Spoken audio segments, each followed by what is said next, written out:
মালয়েশিয়ায় ভিসা জালিয়াতির অভিযোগে সস্ত্রীক গ্রেফতার হয়েছেন শহীদুল ইসলাম বাবুল নামে এক প্রবাসী বাংলাদেশি। জানা গেছে, মালয়েশিয়ায় কয়েক হাজার শ্রমিককে ভুয়া ভিসা করিয়ে কয়েক কোটি টাকা আত্মসাতের অভিযোগে মালয়েশিয়ার দুর্নীতি দমন কমিশনের বিশেষ শাখার পুলিশ কুয়ালালামপুরের নিজ বাসা থেকে তাদের গ্রেফতার করে। মালয়েশিয়ার কয়েকজন দুর্নীতিপরায়ণ ইমিগ্রেশন কর্মকর্তার সহযোগিতায় হ্যাকিংয়ের মাধ্যমে রিপ্লেসমেন্ট ভিসা করে দিয়েছেন বাবুল। গত বছরের শেষ দিক থেকে কুয়ালালামপুরে তার কার্যালয়ে এই কার্যক্রম চলেছে। আরও জানা যায়, বাবুল প্রতিটি ভিসার জন্য 1,60,000 থেকে 2 লাখ টাকা পর্যন্ত নিয়েছেন। ভিসা করার পর নিয়েছেন আরও 1,500 রিঙ্গিত বা 30,000 টাকা। শহীদুল ইসলাম বাবুল ও তার স্ত্রী নীলিমা ইসলাম দীর্ঘদিন ধরে শ্রমিকদের সঙ্গে প্রতারণা করে বিশাল অর্থের মালিক হয়েছেন। বাবুলের বাড়ি বাংলাদেশের কুমিল্লায়।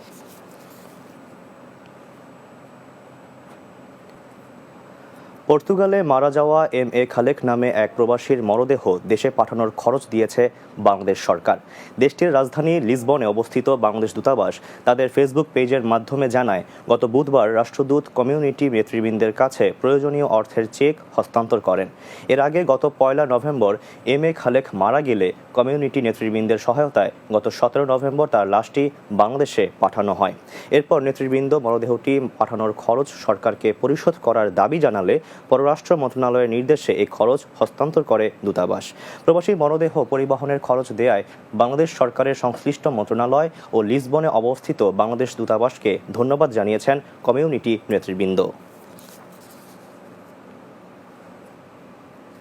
কুয়েতে কুমিল্লা ভিক্টোরিয়ান্স ক্রিকেট ক্লাবের উদ্যোগে দলটির মৌসুমী জার্সি উন্মোচন করা হয়েছে।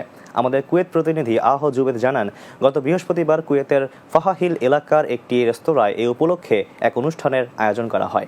ক্লাবের সভাপতি আমানুল্লাহ আমানের সভাপতিত্বে ও সম্পাদক আবদুল্লাহ আল মামুনের পরিচালনায় প্রধান অতিথি হিসেবে উপস্থিত ছিলেন ক্লাবের উপদেষ্টা প্রবাসী ব্যবসায়ী হাজি আবুল কাশেম।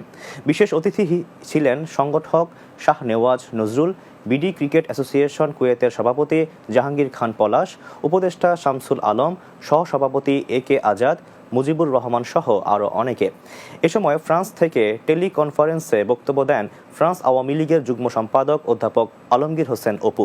এরপর জার্সি উন্মোচন ও আলোচনা সভা শেষে সিঙ্গাপুরে চিকিৎসাধীন বাংলাদেশের অর্থমন্ত্রী আ.হ.ম মোস্তফা কামাল এর সুস্বাস্থ্য কামনায় দোয়া ও মোনাজাত করা হয়।